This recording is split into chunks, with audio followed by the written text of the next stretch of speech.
Hello বন্ধুরা, নমস্কার। আজকে আবার এসেছি একটা রেসিপি নিয়ে। তো আজকে রবিবারে এই যে বাজারঘাট করে কেটে বেছে আসলাম। আজকে রান্না হবে এই যে আজকে মুরগি এনেছিলাম, কেটে বেছে নিলাম, নিয়ে এবার রান্না হবে। তো এবার দেখুন কীভাবে রান্নাটা করি। আর এই ঝাল সমুদ্রে মাংস কিন্তু খেতে খুব ভালো লাগে। তা দেখুন আমি কীভাবে রান্নাটা করছি। যে কড়াইতে দিয়ে দেবো তেল, সর্ষের তেল।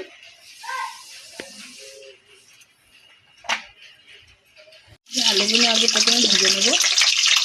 আলুগুলো ভেজে নেবো।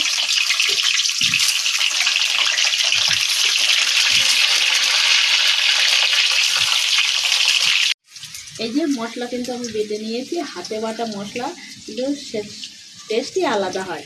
এই যে এখানে নিয়েছি রসুন বাটা, এই যে জিরে বাটা, শুকনো লঙ্কা বাটা, আদা বাটা, কটা কাঁচা লঙ্কা, টমেটো কুচি, পেঁয়াজ কুচি। যে আলুগুলো কিন্তু লাল লাল করে ভাজা হয়ে গেছে। এইবারে দিয়ে দেবো কড়া তেজপাতা,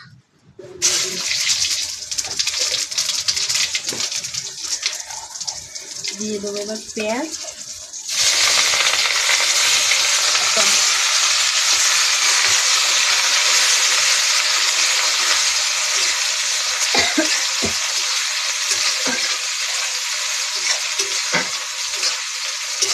রসুন বাটা।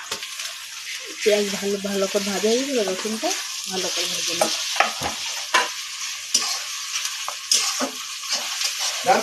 বাটা, জিরে বাটা আর এই লঙ্কা বাটা,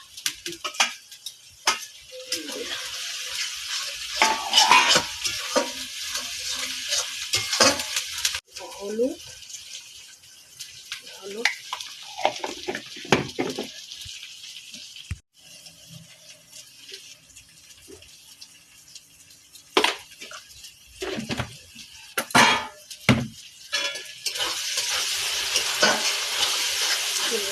মশলাটা ভালো করে করে দেবো। মাংসটা দিয়ে দেবো। যে মশলা কষানো হয়ে গেছে, এবার মাংসটা দিয়ে দেবো।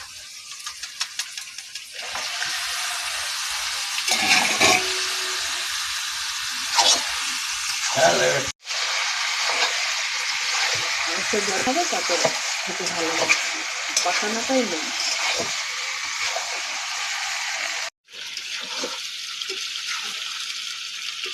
দেখি এই যে কষানো হয়ে গেছে, কালারটা কত সুন্দর এসেছে। বাটা মশলা, চিড়ে বাটা মশলা আর এই কাঠি রান্না, স্বাদই অন্যরকম। জল দিয়ে দেবো, জল দিয়ে দিলাম।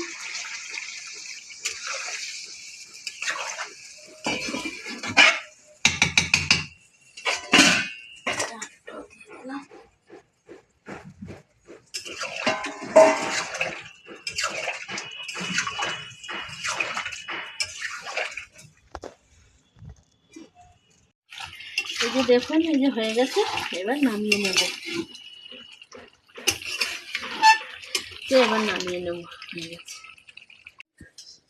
লাল লাল ঝাল ঝাল চিকেনের ঝোল হয়ে গেছে। এবার কিন্তু খাওয়া দাওয়ার পালা, সবাই মিলে খাওয়া যাবে।